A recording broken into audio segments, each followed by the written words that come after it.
예수께서 외쳐 이르시되 나를 믿는 자는 나를 믿는 것이 아니요 나를 보내신 이를 믿는 것이며 나를 보는 자는 나를 보내신 이를 보는 것이니라. 나는 빛으로 세상에 왔나니 물은 나를 믿는 자로 어둠에 거하지 않게 하려 함이로라. 사람이 내 말을 듣고 지키지 아니할지라도 내가 그를 심판하지 아니하노라.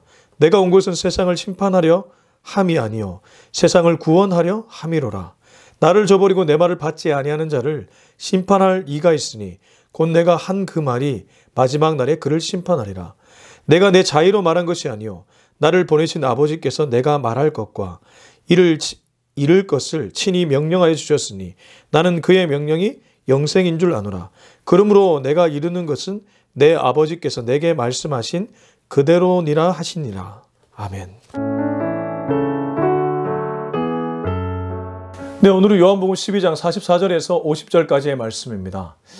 지난번에 우리는 예수님이 이 말씀을 하시고 떠나가서 숨으셨다 이런 표현을 들었습니다.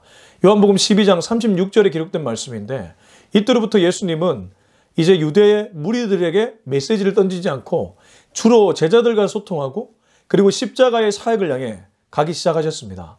그러나 여전히 예수님 마음에는 유대인들, 믿지 않는 사람들이 돌이키기를 원하셨습니다. 오늘 그 메시지가 나옵니다. 이 44절에서 50절은 어떤 의미에서 예수님의 마지막 외침이라고도 볼 수 있습니다. 이 메시지의 주제는 마지막 날과 심판입니다. 우리가 마지막 날 심판 그러면 약간의 두려움과 공포심을 가지게 됩니다. 그러나 이 마지막 날과 심판은 사실 엄밀히 말하면 두려움이나 공포가 아니라 그만큼 예수님을 믿어야 된다는 그런 의미입니다. 유대인들은 눈앞에 하나님을 보고도 믿지 못했습니다. 그저 예수님을 한 명의 권위 있는 선생 정도로만 받아들였습니다. 그들은 자신들의 세이비어, 구세주로 예수님을 받아들이지 못했다는 것이죠. 이것이 안타까우셨던 예수님은 다시 한번 44절에서 이렇게 얘기하고 있습니다. 예수께서 외쳐 이르시되 나를 믿는 자는 나를 믿는 것이 아니요 나를 보내신 이를 믿는 것이며 나를 믿는 자는 나를 믿는 것이 아니라 성부 하나님, 이 땅을 창조하신 하나님, 구약의 유대인들이 구약을 그렇게 좋아하고 구약에 기록된 하나님을 믿었던 것처럼 예수님을 믿는 것이야말로 그 하나님을 믿는 일이라고 예수님이 외쳐 이루고 있습니다.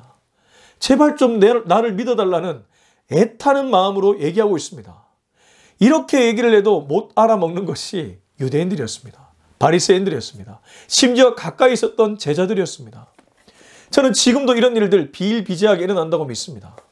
아무리 우리가 메시지를 외쳐도 그 메시지가 튕겨나가는 사람들이 많이 있지 않습니까?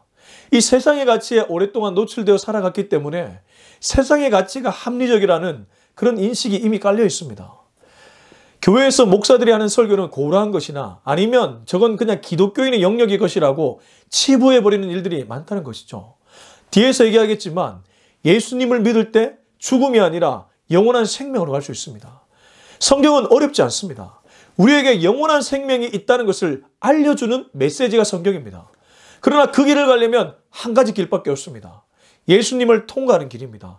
그래서 예수님은 44절에서 나를 믿는 것이 곧 하나님을 믿는 것이라고 얘기합니다. 천지를 창조하신 하나님, 모든 우주 만물의 근원이 되신 하나님께 가는 길입니다. 45절입니다. 나를 보는 자는 나를 보내신 이를 보는 것이니라. 이 말씀 그대로입니다. 예수님을 보는 자가 바로 하나님을 보는 자입니다. 이들은 예수님을 봤던 은혜를 입은 세대들이었습니다. 지금은 우리가 말씀으로 예수님을 보고 있지만 그들은 육안으로 예수님을 봤습니다. 얼마나 감사한 일이겠습니까? 보이지 않는 영의 하나님을 보이는 형상으로 인간의 옷을 입으신 그 예수님, 그분을 봤기 때문에 곧 하나님을 본 것이라고 예수님은 얘기해주고 있습니다. 그럼에도 불구하고 이들은 여전히 배척합니다. 참 안타까운 일이죠. 46절입니다. 나는 빛으로 세상에 왔나니 무릇 나를 믿는 자로 어둠에 거하지 않게 하려 함이로라. 저는 44절부터 46절 이 세 구절에 예수님이 숨겨놓은 메시지가 있다고 생각이 들었습니다. 왜 그러냐면 이 동사에 좀 주목하셨으면 좋겠는데요. 44절에는 믿다라는 동사고 45절에는 보다라는 동사고 46절에는 빛에 거한다는 뜻입니다. 다르게 말하면 예수님이 이 땅에 오셔서 하셨던 여러 가지 일들 중에 이 세 가지가 포함되어 있다는 겁니다. 우리로 하여금 바로 믿게 하고 바로 보게 하고 어둠에 거하지 않고 빛에 거하게 하는 것이 우리 예수님의 사명이셨습니다. 우리는 무언가를 신뢰합니다. 무언가를 의지합니다. 나도 모르게 돈을 의지할 때도 있고 나도 모르게 사람을 의지할 때도 있습니다. 달리 말하면 그걸 믿는다는 것이죠. 자본주의 세상에서 돈 없이 무슨 일이 가능하겠습니까? 현실적으로 돈 자체를 무시해서도 안 되겠지만 지나치게 돈을 의식하는 사람은 돈을 의지하는 사람입니다. 돈을 믿는 사람이죠. 그리고 사람을 믿는 사람들도 꽤 많이 있습니다. 아니면 자신의 능력이나 자신의 의지를 자신의 갖고 있는 무언가를 의지하는 사람들도 많이 있습니다. 그리고 두 번째는 보는 건데 이 보는 것도 굉장히 중요합니다. 우리는 눈을 뜨고 살아가기에 수많은 것들을 봅니다. 지금까지 살아오면서 우리가 봤던 것들이 있습니다. 그것이 나의 세계관 형성에 크나큰 영향을 끼쳤습니다. 우리가 나도 모르게 봤던 것들, 책을 봤고 사람을 봤고 어떤 사건을 봤고 이런 모든 것들이 나도 모르는 사이에 나의 세계관 형성에 엄청난 영향을 미쳤다는 것이죠. 우리는 보았습니다. 앞서 돈을 의지하고 돈을 믿고 사람을 의지하고 사람을 믿었다면 이제 우리가 보았던 것들을 우리는 세계관으로 형성해서 살아가고 있습니다. 이제 세 번째입니다. 예수님은 빛에 가라고 했는데 우리는 세상, 어둠의 건세자라고 불린 이 사단 마귀에게 노출되어 살아왔습니다. 어떤 면에서 보면 정반대의 길을 걸어가는 것이 저와 여러분, 예수님을 믿지 않는 인간들인지 모릅니다. 그런 그들을 향해 예수님은 일갈하고 있습니다. 너희들이 진짜 믿어야 될 것이 무엇인가? 너희들이 진짜 신뢰해야 될 것이 무엇인가? 너희들이 진짜 봐야 될 것이 무엇인가? 너희들이 진짜 똑바로 눈 뜨고 봐야 될 것이 무엇인가? 너희들이 거해야 될 장소가 어디인가? 너희가 정말 쉬어야 될 장소가 어디인가? 예수님은 그것이 당신이라고 얘기하고 있습니다. 우리는 예수님을 믿어야 되고 예수님을 봐야 되고 예수님 안에 거해야 됩니다. 왜 그렇습니까? 그래야지만 우리가 하나님이 원래 만드신 그 아름다운 형상으로 이 땅을 살아낼 수 있기 때문입니다. 이제 47절입니다. 사람이 내 말을 듣고 지키지 아니할지라도 내가 그를 심판하지 아니하노라. 내가 온 것은 세상을 심판하려 함이 아니요 세상을 구원하려 함이로라. 앞에 말했던 이 세 가지가 결국 구원이라는 것이죠. 바로 믿고 바로 보고 바로 똑바른 곳에 거하는 것. 이것이 바로 구원입니다. 왜 그러냐면 우리가 죄가 들어온 이 상태가 삐뚤어진 상태이기 때문입니다. 일전에 제가 죄는 헬라어로 하마르티아. 하마르티아는 공수가 관역을 향해 활을 쏘았는데 관역이 아닌 엉뚱한 곳으로 간 것을 얘기합니다. 만약 관역이 하나님이라면 우리가 쏜 화살이 우리라면 이건 완전히 삐뚤어진 관계를 말합니다. 죄는 하나님과 우리 사이를 완전히 갈라놓았습니다. 완전히 삐뚤어졌습니다. 예수 그리스도는 이 땅에 오셔서 그것을 바로잡았습니다. 우리가 믿는 것에서 우리의 눈을 돌려 예수님을 믿게 하시고 하나님을 믿게 하신 거죠. 우리가 보는 것에서 그 눈을 돌려 예수님을 보게 하시는 것, 하나님을 보게 하는 것이죠. 우리가 거하고 싶어하는 것, 세상과 어둠에서 우리의 몸을 돌려 바로 예수님 안에 거하게 하고 하나님 안에 거하게 하시는 것. 이게 구원이라는 겁니다. 그래서 예수님은 처음 이 땅에 오신 목적이 심판이 아니라는 그런 얘기를 하고 있습니다. 48절 나를 저버리고 내 말을 받지 아니하는 자를 심판할 리가 있으니 곧 내가 한 그 말이 마지막 날에 그를 심판하리라. 예수님은 심판의 권한이 나중에 재림할 때 있다고 얘기하는데 당신의 말이 곧 심판을 하게 될 것이라고 얘기합니다.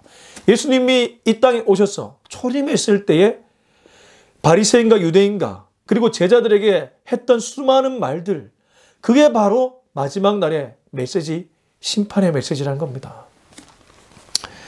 이제 49절입니다. 내가 내 자의로 말한 것이 아니요 나를 보내신 아버지께서 내가 말할 것과 이룰 것을 친히 명령하여 주셨으니, 예수님은 끊임없이 자신을 부인하고 하나님의 권한과 하나님의 말씀을 앞세우고 있습니다. 이건 우리에게 몸소 보여주시는 겁니다. 우리가 어떻게 살아야 될지를 보여주신 거죠. 우리에게 권한이 있다고 착각하지 않고 항상 그 권한이 예수님께 있음을, 하나님께 있음을, 성령님께 있음을 내어주는 삶, 그런 삶을 이미 예수님이 먼저 사셨습니다. 그래서 그분은 이렇게 얘기하고 있습니다. 내가 내 자의로 말한 것이 아니요 나를 보내신 아버지께서 내가 말할 것과 이룰 것을 친히 명령하여 주셨다. 앞에 말했던 그 말이 심판의 메시지가 되지만 그 말이 바로 하나님께서 나에게 명령하신 말이다. 우리가 누군가를 정죄하고 판단할 권한이 없습니다. 그건 오직 하나님께 있습니다. 우리는 하나님이 던진 메시지를 믿지 않는 사람들에게 전해줄 책임만이 있습니다. 책임만이 있습니다. 그런 책임을 수행하고 살아가는 저와 여러분이 되었으면 좋겠습니다. 이제 마지막 50절입니다. 나는 그의 명령이 영생인 줄 아노라. 그러므로 내가 이르는 것은 내 아버지께서 내게 말씀하신 그대로니라 하시니라. 나는 그의 명령이 영생인 줄 아노라. 그분에게는 영원한 생명이 가장 중요한 궁극적인 관심사였습니다. 예수님에게 가장 중요하고 궁극적인 관심사는 영원한 생명이었다는 겁니다. Eternal life. 여러분, 우리가 이 땅을 살아가면서 우리의 눈에 보이는 여러 가지 좋은 것들 많이 있습니다. 세상을 편하게 살고 싶어서 돈을 법니다. 그 돈이 어느 정도 쌓이면 나름 편하게 살아갈 수 있습니다. 근데 결국 허무가 다시 찾아옵니다. 이것이 전부가 아니라는 것을 깨닫게 된다는 것이죠.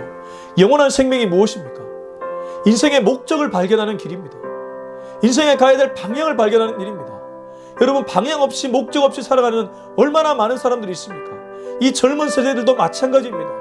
뭘 포기하고 살아간다는 말을 많이 하지만 결국 그것은 방향과 목적이 없기 때문에 그렇게 살아가는 것입니다. 예수님을 진짜 만나면 인생이 달라집니다. 예수님은 그것을 얘기하고 있습니다. 영생. 하나님의 관심도 우리의 영원한 생명이고 예수님의 관심도 우리의 영원한 생명입니다. 그럼 이것을 가장 싫어하는 무리가 누구일까요? 당연히 이 세상을 잡고 있는 공중권세 잡은 자, 어둠의 주관자, 사단 마귀입니다. 이 요한복음은 영적인 성격을 갖고 있다고 제가 누차 말씀드렸습니다.